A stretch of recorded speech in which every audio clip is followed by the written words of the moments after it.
আজকে আমি তোমাদেরকে শেখাবো ইংরেজির কিছু মজার বিষয় যেগুলো তোমরা আগে কখনো দেখোনি এবং কি শোনোনি। তো চলো শুরু করা যাক। নাম্বার ওয়ান, তোমরা কি জানো ইংরেজি ভাষায় সবচেয়ে বেশি ব্যবহৃত বর্ণ কোনটি? ইংরেজি ভাষায় সবচেয়ে বেশি ব্যবহৃত বর্ণটি হচ্ছে ই।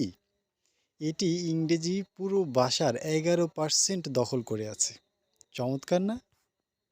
নাম্বার টু, তোমরা কি জানো ইংরেজিতে সবচেয়ে ছোট শব্দ কোনটি? এটি হয়তো অনেকেই জানো। ইংরেজিতে সবচেয়ে ছোট শব্দটি হচ্ছে আই। আই অর্থ আমি।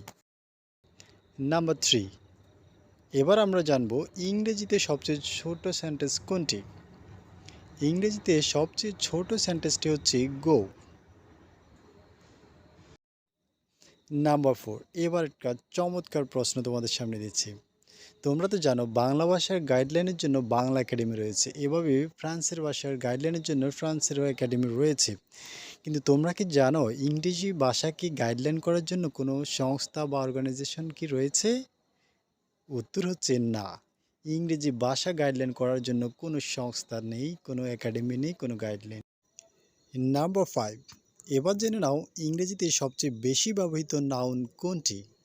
ইংরেজিতে সবচেয়ে বেশি ব্যবহৃত নাউনটি হচ্ছে টাইম, TIME, টাইম, সময়। নাম্বার সিক্স, ইংরেজিতে সবচেয়ে বেশি ব্যবহৃত অ্যাডজেক্টিভ কোনটি? তোমরা কি জানো ইংরেজিতে সবচেয়ে বেশি ব্যবহৃত অ্যাডজেক্টিভটি হচ্ছে গুড। নাম্বার সেভেন, ইংরেজি কয়টি দেশের অফিসিয়াল ল্যাঙ্গুয়েজ?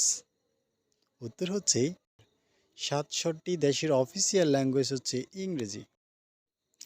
নাম্বার এইট, এবার একটি চমৎকার প্রশ্ন উত্তর দেব। ইংরেজিতে 4টি ওয়ার্ড আছে যেগুলোর উচ্চারণের সাথে অন্য কোনো শব্দের উচ্চারণের ছন্দ বা তাল খুঁজে পাওয়া যায় না, মিল পাওয়া যায় না। সেগুলো কি তোমরা জানো? না জানলে এখনই শিখে নাও, এখনই লিখে নাও। Month, orange, silver, purple.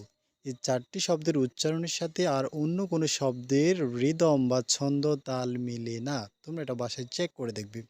ওকে বন্ধুরা, আজ এ পর্যন্তই।